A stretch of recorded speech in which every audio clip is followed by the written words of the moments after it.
Hello guys, വാക്കുകൾ കൊണ്ടല്ലെങ്കിൽ പോലും സ്നേഹത്തിന്റെ മുഴുവൻ അർത്ഥം മനസ്സിലാക്കുന്ന ഒരാൾ എന്റെ വീട്ടിലുണ്ട് കേട്ടോ. നമ്മുടെ സ്കൂബിയാണ്. കാലത്ത് എത്ര തിരക്കാണെങ്കിലും എഴുന്നേറ്റ് മുറ്റത്തിറങ്ങി അവളോട് 2 വർത്തമാനം പറയേണ്ട അത് ദിവസം കംപ്ലീറ്റ് ആവില്ല കേട്ടോ.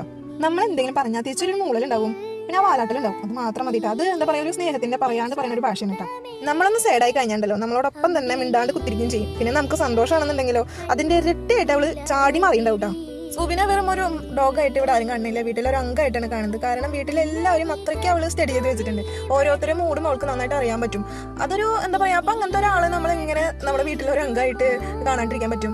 വീട്ടിലെ ബഹളം ഉണ്ടെങ്കിലും വീട്ടിൽ എന്താ പറയാ വീട് സൈലന്റ് ആയിട്ടിരിക്കുകയാണെങ്കിൽ പോലും ആ വീടിന്റെ കോർണറിൽ ആ കൂടിന്റെ ഉള്ളിൽ അവള് അവിടെ ഇങ്ങനെ കിടക്കണ്ടാവും. പക്ഷെ എന്താ പറയാ, ഒരു നിഴലനക്കോ അല്ലെങ്കിൽ ഒരു ശബ്ദം എന്തെങ്കിലും കിട്ടിക്കഴിഞ്ഞാൽ പിന്നെ അവൾ തുടങ്ങി അവളെ പ്രൊട്ടക്ഷൻ എല്ലാവരും വിളിച്ച് കൂവി അറിയിക്കലും അവളുടേതായ ഒരു എന്താ പറയാ ഒരു വെപ്രാളവും ഒക്കെ ഉണ്ടാവും. ഒരു പെറ്റിനെ നമ്മൾ മേടിച്ചിട്ട് ഫുഡ് മാത്രം കൊടുത്തോണ്ട് ഒന്നും ആവില്ല കേട്ടോ. അവർക്ക് വേണ്ടത് കുറച്ച് സമയവും കുറച്ച് സ്നേഹവും മാത്രം മതി കേട്ടോ. അങ്ങനെയാണെങ്കിൽ അവരുടെ ലോകം തന്നെ നമ്മുടെ മടിയിൽ കൊണ്ടുവച്ചിട്ടോ.